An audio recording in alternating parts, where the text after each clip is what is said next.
Assalamualaikum warahmatullahi wabarakatuh.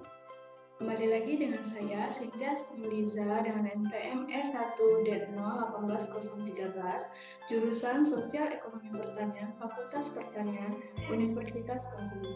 Baiklah, di sini saya akan melakukan presentasi dengan judul analisis faktor-faktor yang mempengaruhi ekspor kopi di Indonesia.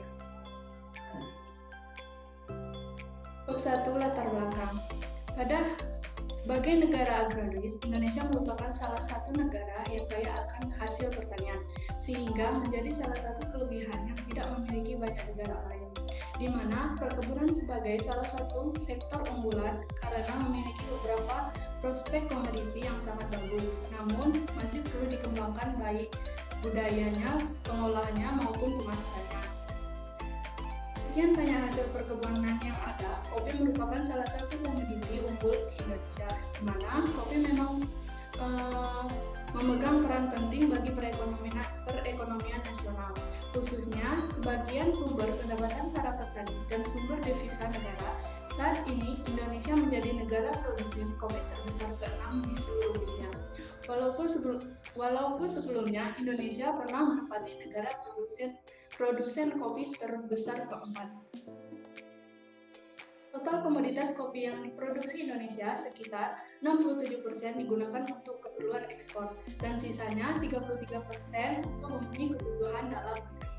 Menurut hasil survei LPM UI pada tahun 1989, konsumsi kopi Indonesia adalah sebesar 0,5 kg per kapita per tahun. Saat ini, pada tahun 2014, konsumsi kopi domestik diperkirakan telah mencapai 1,03 kg per kapita per tahun. Sebagai negara produsen, ekspor menjadi sasaran utama pemasaran produk-produk kopi yang dihasilkan Indonesia. Di antaranya yaitu ke negara-negara tujuan ekspor seperti USA, negara-negara Eropa, dan Jepang. Adapun rumusan masalah dalam analisis ini yaitu bagaimana pengaruh variabel independen atau variabel bebas terhadap variabel dependen atau variabel terikat. Kedua, apakah terdapat masalah heteroskedastisitas pada model analisis yang digunakan. Ketiga, apakah terdapat masalah autokorelasi pada model analisis yang digunakan. Adapun tujuan dari penelitian ini ada 3 tujuan, yaitu 1. Untuk mengetahui pengaruh variabel independen atau variabel bebas terhadap variabel dependen atau terikat. Kedua, untuk menganalisis masalah heteroskedastisitas pada model analisis. Ketiga, untuk menganalisis masalah autokorelasi pada model analisis. Bab 2, metodologi penelitian.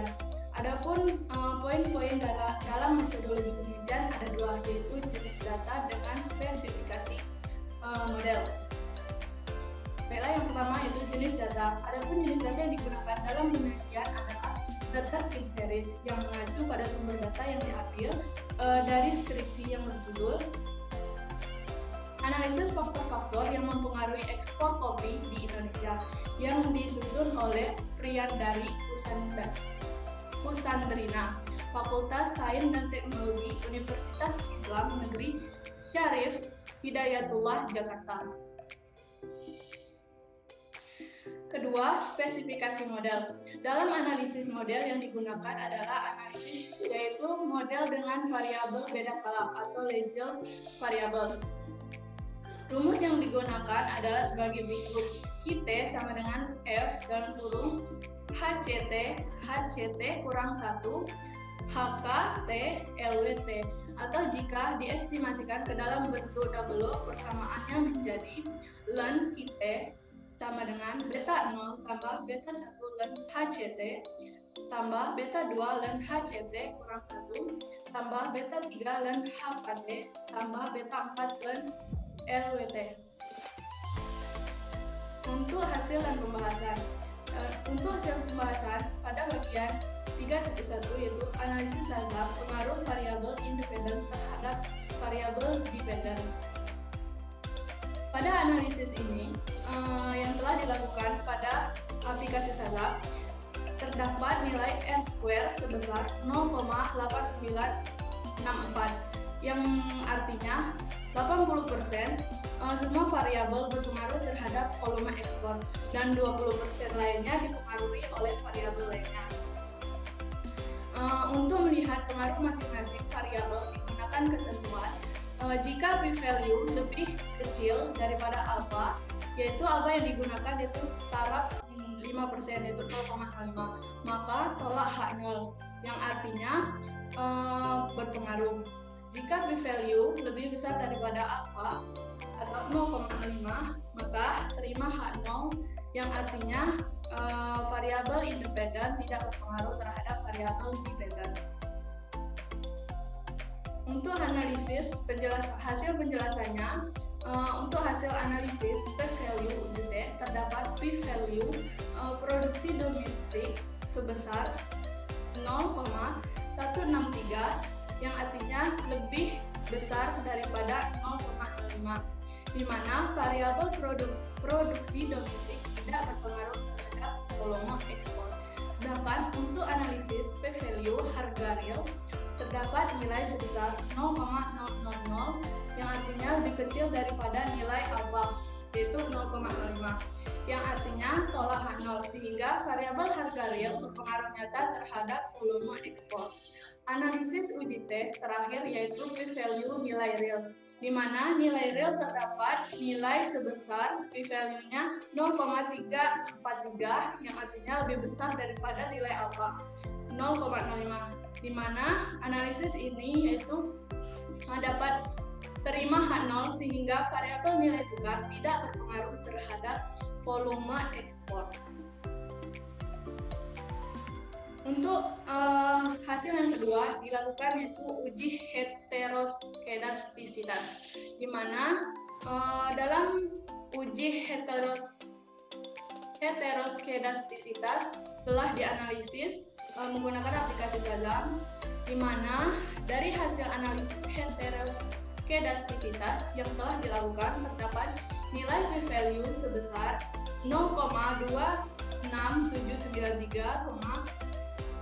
0,16285, 0,4437, 0,35649, yang artinya dari keseluruhan nilai p-value lebih besar daripada nilai alfa, yaitu taraf 0,05, yang artinya data keseluruhan yang dianalisis ini tidak terjadi heteroskedastisitas. Hasil yang terakhir yaitu analisis uji autokorelasi, di mana uji ini merupakan uji yang terjadinya korelasi antara kesalahan pengganggu. Untuk mendeteksi kesalahan, maka dilakukan uji Durbin-Waston, yang artinya jika nilai DW yang didapat dalam analisis yang telah digunakan lebih kecil daripada 2, maka yang artinya tidak terjadi kesalahan atau autokorelasi, di mana untuk nilai Durbin-Waston yang telah didapat dalam analisis dalam didapat nilai sebesar 0,6967,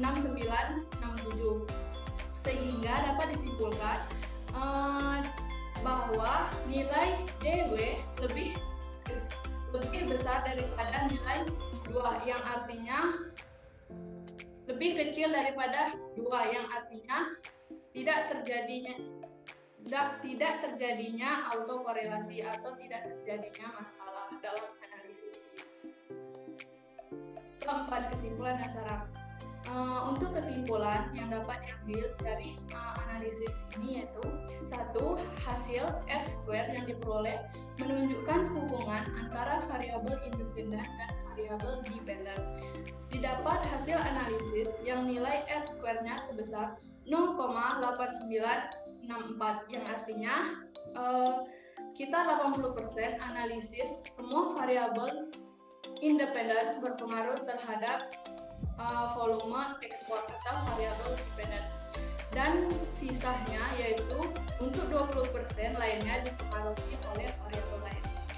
Kesimpulan 2, dari ketiga variabel yang digunakan dalam analisis heteroskedastisitas, di mana dapat disimpulkan tidak terjadinya permasalahan.